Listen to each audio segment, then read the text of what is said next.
माननीय स्वास्थ्य मंत्री को ये संदेश दूंगा कि वो सबसे पहले प्रयास ये करे कि रिम्स के तर्ज पर, क्योंकि आज के दौर में रिम्स का वजन काफ़ी ज़्यादा हो चुका है, रिम्स के तर्ज पर कम से कम प्रत्येक प्रमंडल में एक एक अस्पताल का निर्माण हो। ये मैं स्वास्थ्य मंत्री को आपके माध्यम से संदेश देना चाहूँगा।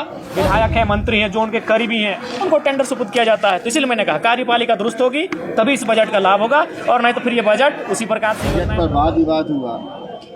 आपकी ओर से क्या कुछ रखा गया? देखिए, चूँकि आज हमें समय अवसर नहीं मिला, हमें अपनी बातों को रखने का अवसर कल दिया जाएगा। और जहाँ तक बजट का प्रश्न है, निसंदेह विगत वर्ष की तुलना में इस बार का बजट में बढ़ोतरी हुआ है, लेकिन प्रश्न यही है कि बजट तो पारित हो जाते हैं, बजट सुनने में, पढ़ने में, लोगों को बताने में भी बहुत अच्छा लगता है, लेकिन धरातल पर सच्चाई, मैं विगत 25 वर्षों के बजट का अध्ययन करके आया हूँ। इस बार का व्यय चूँकि अभी तक प्राप्त नहीं हुआ है, 2023-24 में कुल योग था 1,41,498 करोड़, जिसमें खर्च किया गया था 1,07,920 करोड़।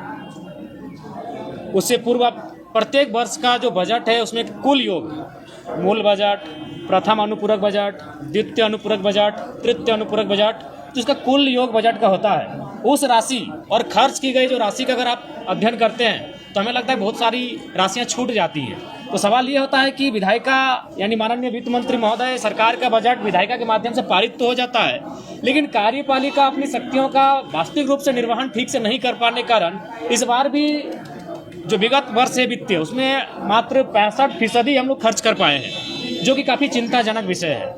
और महत्वपूर्ण विषय, चूँकि हम लोगों ने मैया सम्मान योजना पर काफ़ी फोकस किया, चलिए अगर उसके नाते नारियों का उत्थान होता है तो स्वागत है, लेकिन कहीं ना कहीं युवाओं के रोजगार की बात कही जाए तो इसमें भी सरकार का स्टैंड साफ नहीं है। उसके लिए आप देखेंगे हमारा जो स्थापना व्यय होता है, जिसमें पिछले वित्तीय बजट और इस वित्तीय बजट में विशेष कोई अंतर नहीं है। इसका मतलब सरकार रोजगार को लेकर, युवाओं के भविष्य को लेकर विशेष चिंतित नहीं है। दूसरी बात, आज अगर राज्य में सबसे ज़्यादा चर्चा सदन में किसी विषय पर हुआ तो स्वास्थ्य को लेकर हुआ। अगर स्वास्थ्य की अगर हम बात करें तो नेशनल हेल्थ पॉलिसी 2017 कहती है कि किसी भी राज्य का जो स्वास्थ्य पर बजट होना चाहिए वो कम से कम न्यूनतम 8% होना चाहिए, लेकिन हमारे राज्य का स्वास्थ्य पर जो बजट है वो 5.6% है, जो कि चिंताजनक विषय है। मैं आपके माध्यम से, लोकतंत्र के चौथे स्तंभ के माध्यम से सर्वप्रथम माननीय स्वास्थ्य मंत्री को ये संदेश दूंगा कि वो सबसे पहले प्रयास ये करे कि रिम्स के तर्ज पर, क्योंकि आज के दौर में रिम्स का वजन काफ़ी ज़्यादा हो चुका है, रिम्स के तर्ज पर कम से कम प्रत्येक प्रमंडल में एक एक अस्पताल का निर्माण हो। ये मैं स्वास्थ्य मंत्री को आपके माध्यम से संदेश देना चाहूँगा। और बिल्कुल स्वास्थ्य के बजट में कहीं ना कहीं कटौती है, जो कि नेशनल हेल्थ पॉलिसी 2017 भी कहती है कम से कम न्यूनतम 8% होना चाहिए, जो कि हमारी सरकार उस दिशा में फॉलो नहीं कर रही है। उसके धन्यवाद। दिव्यांग पेंशन, वृद्धा पेंशन और विधवा पेंशन का महिमा मंडन कर रहे थे, और वो राशि जो गिना रहे थे 1,449 करोड़। अगर एक बार में इस राशि को सुनेंगे तो बड़ा बृहद लगेगा कि 1,449 करोड़ 26 लाख बहुत बड़ी राशि है, लेकिन इस फिर ये कह रहे हैं कि 12 लाख लोगों को पेंशन दिया जाएगा। तो मान के चलिए उस राशि को अगर हम 12 लाख से डिवाइड करते हैं तो रिजल्ट आता है 1,44,926, और फिर उसको 12, चूँकि एक साल में 12 महीने होते हैं और बजट एक साल की आता है, फिर अगर उसको 12 से डिवाइड देते हैं तो रिजल्ट आता है 1,006 रुपये।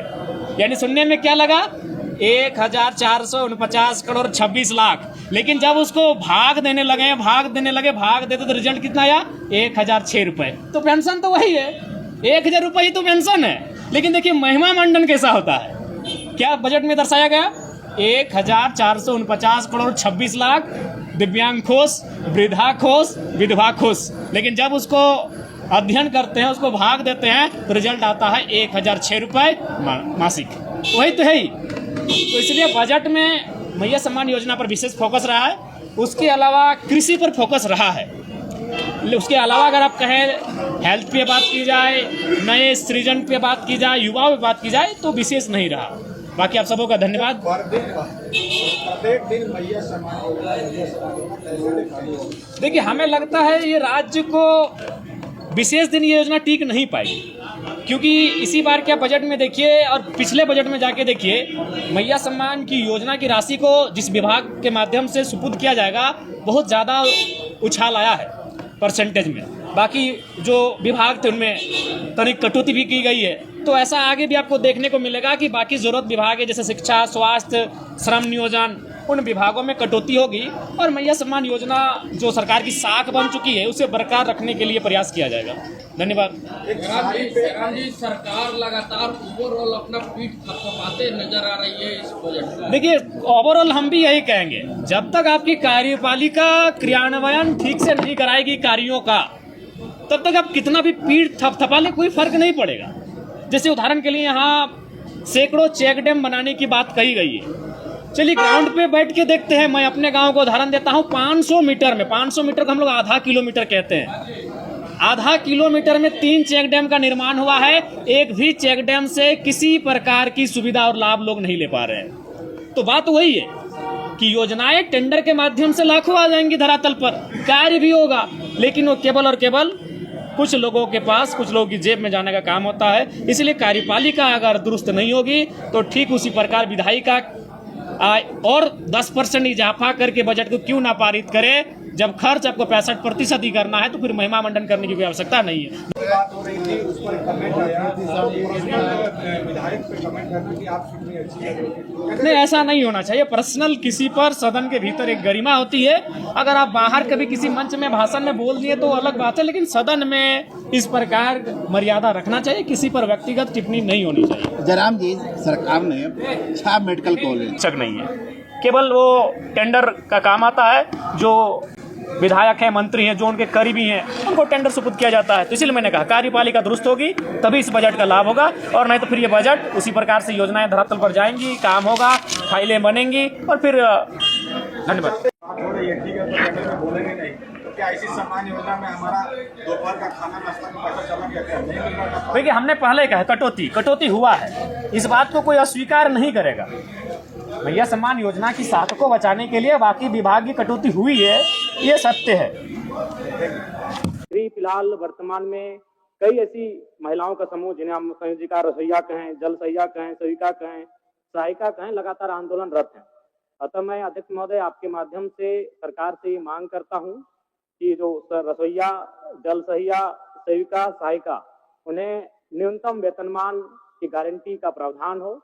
यही मैं सदन के माध्यम से सरकार से मांग करता हूं। धन्यवाद। जो है रसोईया संयोजिका संघ के लोग हैं जो अलग अलग जगह से आकर यहाँ पे आंदोलन कर रहे हैं। अपनी मांगों को लेकर लगातार जो है विधानसभा के बाहर इन लोग बैठने का काम कर रही हैं और सरकार तक पहुँचाने का काम कर रही है।